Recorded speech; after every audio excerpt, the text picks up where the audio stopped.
கவின் பாலுவின் வணக்கம். சபரிமலை ஐயப்ப சன்னதியில் ஏற்றப்பட்டிருக்கும் திருவிளக்கில் இருந்து எடுத்து வரப்பட்ட ஐயப்ப ஜோதி ஸ்ரீ ஐயப்ப பிரச்சார ரதத்தில் கொண்டு வரப்பட்டுள்ளது. இந்த ஜோதியில் இருந்து அனைத்து கோயில்களுக்கும் வீடுகளுக்கும் விளக்கு ஏற்றி சென்று வழிபட்டால் பல நன்மைகள் கிடைக்கும் என்ற நம்பிக்கையிலே இந்த ரத யாத்திரை துவக்கப்பட்டுள்ளது.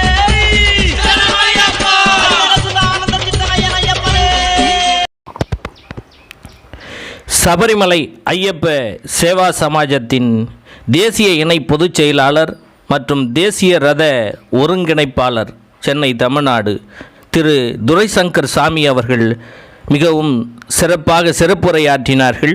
இந்த ரத யாத்திரையிலே ஐயப்ப சாமியின் சிறப்பு அம்சங்களையும் சபரிமலை ஐயப்ப சேவா சமாஜத்தின் சிறப்பு நோக்கங்களையும் இங்கே மக்களுக்கு ரத யாத்திரையின் மூலம் எடுத்துரைத்தார்.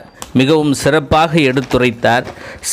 சபரிமலை ஐயப்ப சேவா சமாஜத்தின் 6 முக்கிய அம்சங்களாக ஸ்ரீ ஐயப்ப தர்ம பிரச்சார ரத யாத்திரையின் நோக்கங்களாக ஐயப்பனின் தர்மங்களாக இங்கே சூளுரைத்தார்.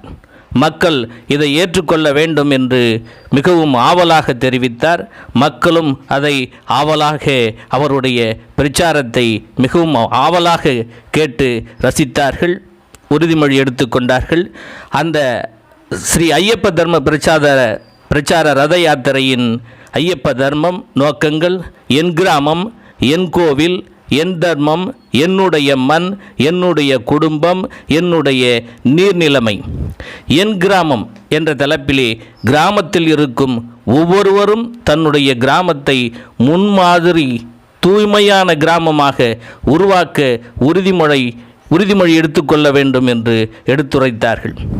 என் கோவில் என்ற தலைப்பிலே கிராமத்தில் இருக்கும் எல்லா கோவில்களையும் தன்னுடைய கோவிலாக ஏற்று அதை பாதுகாக்க தேவையான வழி செய்ய வேண்டும் என்று எடுத்துரைத்தார்கள். என் தர்மம் என்ற தலைப்பிலே நம்முடைய மத தர்மத்தை கிராமத்தில் இருக்கும் பெரியவர்கள் முதல் சிறியவர் வரை அறிந்து கொள்ள ஏற்பாடு செய்ய வேண்டும் மக்கள் என்று எடுத்துரைத்தார்கள். என்னுடைய மண் என்ற தலைப்பிலே கிராமத்தில் இருந்து இயற்கை விவசாயம் மீண்டும் தழைத்துவங்க வேண்டிய அவசியத்தை மிகவும் சிறப்பாக எடுத்துரைத்தார்கள். என்னுடைய குடும்பம் என்ற தலைப்பிலே கிராமத்தில் இருக்கும் குடும்ப உறவுகள் சிதைந்து போகாமல் குடும்ப வாழ்க்கை போற்றுதலுக்குரிய வாழ்க்கையாக அமைய சூழலை உருவாக்க வேண்டும் என்று எடுத்துரைத்தார்கள்.